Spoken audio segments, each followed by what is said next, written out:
depan kita.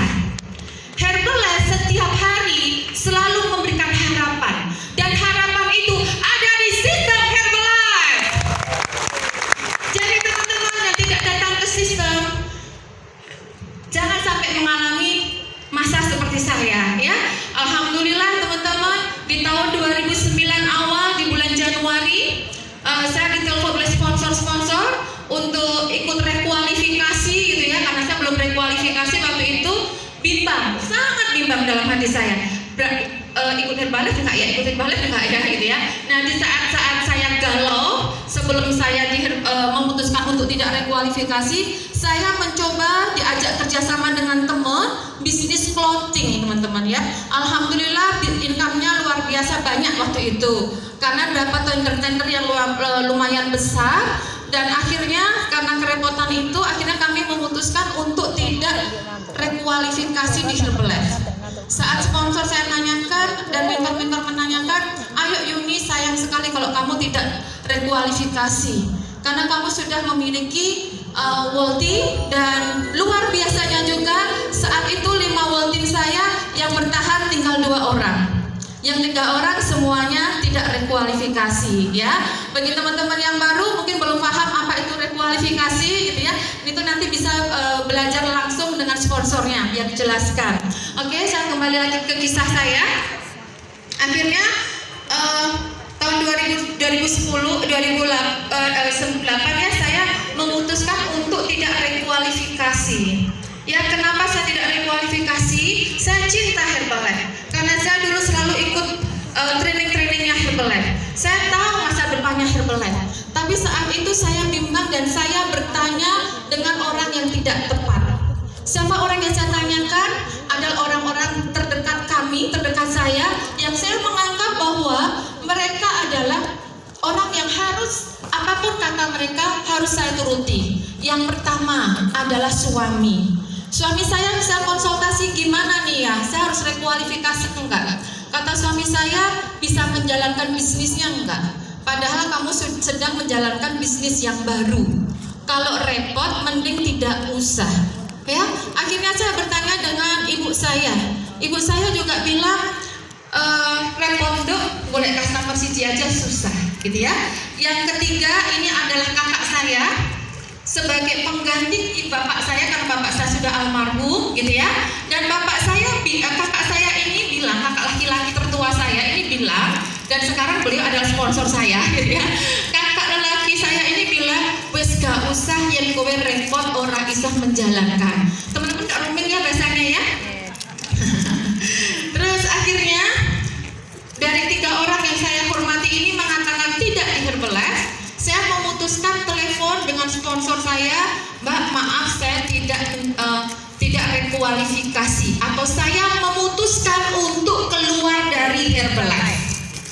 Lalu kakak saya, sponsor saya ini kayaknya kecewa sekali gitu ya, kecewa sekali, dan saya ditelepon sama sponsor lagi, sama mentor saya, bilang, Mbak Yuni, sayang masih ada waktu 5 hari. Ayo kejar Mbak, kejar. Ingat kisahnya Doran Andre. Kamu punya satu downline yang sangat bagus, waktu itu beliau cerita ya. Tapi saya sangat kekeh karena saya berpedoman dengan orang-orang yang saya yakini beliau adalah orang yang harus saya anut gitu ya. Kakak saya, ibu saya, dan suami saya. Akhirnya saya tetap memutuskan untuk tidak berada di Herbalife. Dan teman-teman, saya lebih fokus ada di bisnis clothingan saya, dan yang luar biasa 1 tahun ke depan bisnis clothingan saya yang saya perjuangkan bangkrut ya, pembayarannya dari buyer tidak lancar. Akhirnya aset yang sudah saya gadaikan terjual, terlepas, dan itu sangat luar biasa. Dan singkat cerita di tahun 2000, tapi waktu itu saya bilang sama sponsor saya ya, waktu saya ditelepon, saya bilang begini, Mbak, saya memutuskan untuk tidak di Herbalife, tapi saya cinta Herbalife. Saya tetap konsum Herbalife, dan saya pastikan suatu saat saya pasti akan kembali ke Herbalife. Ya, dan di tahun 2009 saya kepingin banget untuk kembali di Herbalife, tapi saya malu. Dan sponsor saya, kakak ipar saya, itu juga tidak mau langsung mengajak saya. beliau inginkan keinginan saya secara pribadi untuk stand up kembali. Ya, setiap kali datang ke Solo, kakak saya kan dari Jakarta, setiap kali datang ke Solo selalu ada telepon nggak pernah berhenti, dan telepon itu adalah dari mantan kedua World Team saya. Lalu saya mulai beranikan diri untuk bertanya, dan akhir tahun 2009 di tanggal 28 Desember saya memutuskan untuk stand up. Ya, tepuk tangan dulu dong ya. Saya stand up kembali di Herbalife dengan ID baru tapi dengan sponsor yang tetap sama ya. Saya stand up resminya tanggal 5 Januari 2010. Saya kembali datang ke acara Indonesia Spektakuler, dan di sana saya ketemu dengan sponsor, dengan mentor-mentor saya. Tidak ada satu kata pun yang terucap dari mulut saya kecuali air mata. Air mata penyesalan dan bahagia bisa kembali lagi di Herbalife. Menyesal karena pernah keluar dari Herbalife, meninggalkan Herbalife, tetapi saya bahagia. Masih Allah berikan kesempatan saya untuk berbahagia, sukses bersama Herbalife. Teman-teman, dari dua World Team saya tadi, alhamdulillah saat ini di mantan organisasi saya, mantan ya. Ini kisah saja ya teman-teman. Di organisasi saya yang lama itu saat ini sudah lahir seorang presiden tim. Teman-teman bisa bayangkan seandainya saat itu saya manut dan nurut terhadap sponsor saya, insya Allah saat ini posisi saya sudah berbeda. Posisi saya sudah berbeda, keuangan saya sudah jauh berbeda. Ya, teman-teman tahu salah satu presiden tim yang di Bali, Bapak Suprapta ini ya, itu adalah seharusnya ada di dalam garis organisasi saya. Oke. Jadi apa pelajarannya yang harus teman-teman ambil di sini? Satu, pelajaran yang diambil teman-teman, satu, jangan pernah konsultasi tentang Herbalife kepada orang lain di luar Herbalife. Jangan pernah konsultasi masalah kita, bisnis kita kepada orang yang sedang melemah.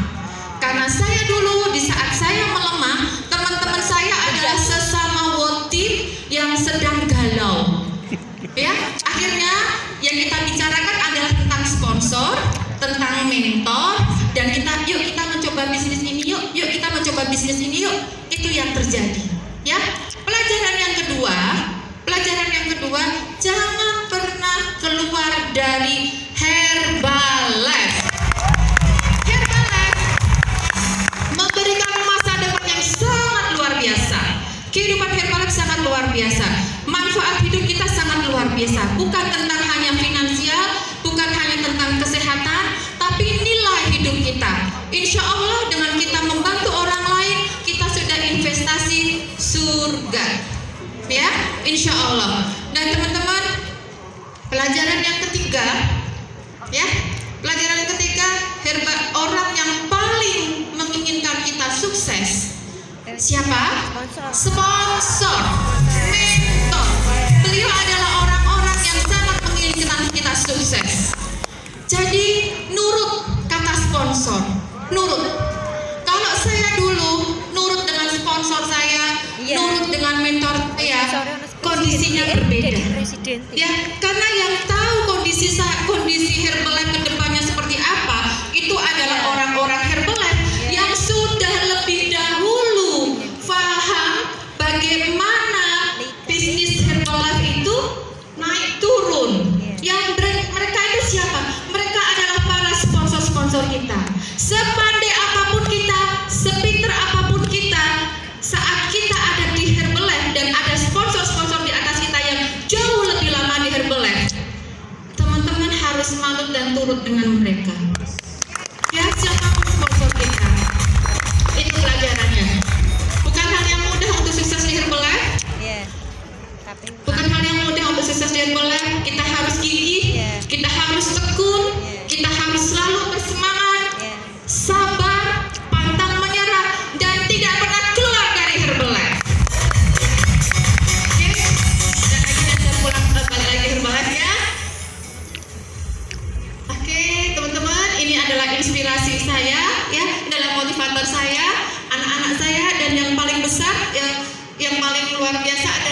ibu saya. Ibu saya ini adalah orang yang paling menentang saya di Herbalife waktu itu.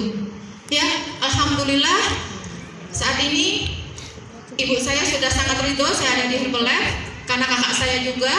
Dan teman-teman, saya paham kenapa saya dulu sempat keluar di Herbalife. Karena why, alasan saya kenapa saya harus di Herbalife, kenapa saya harus berubah kehidupan saya, itu tidak kuat teman-teman.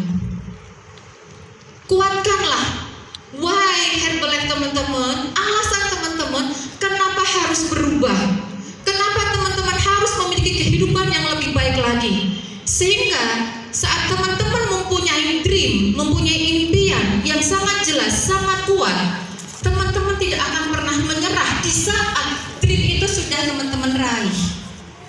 Ya, saat itu alhamdulillah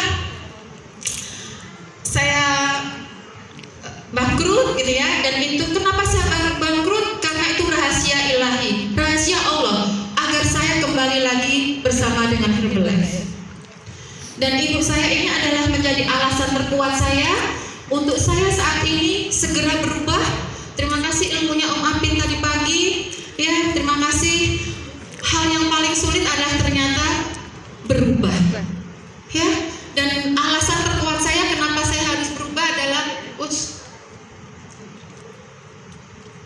Mbak bisa dibantu tadi Mbak? Oke. Nah, bukan sebelumnya foto tadi. Ya, alasan terkuat saya adalah ibu saya. Ibu saya sudah sepuh. Saya adalah saat bangkrut. Ibu saya ini sakit jantung koroner, kena jantungnya karena mikirin saya anak perempuan satu-satunya di antara 3 bersaudara, dan saya adalah orang yang paling dikhawatirkan saat itu. Saya paling kecil, ya saya anak paling kecil. Dan akhirnya ibu saya kena jantung koroner, dan saat itu saya dan saat ini pun saya mempunyai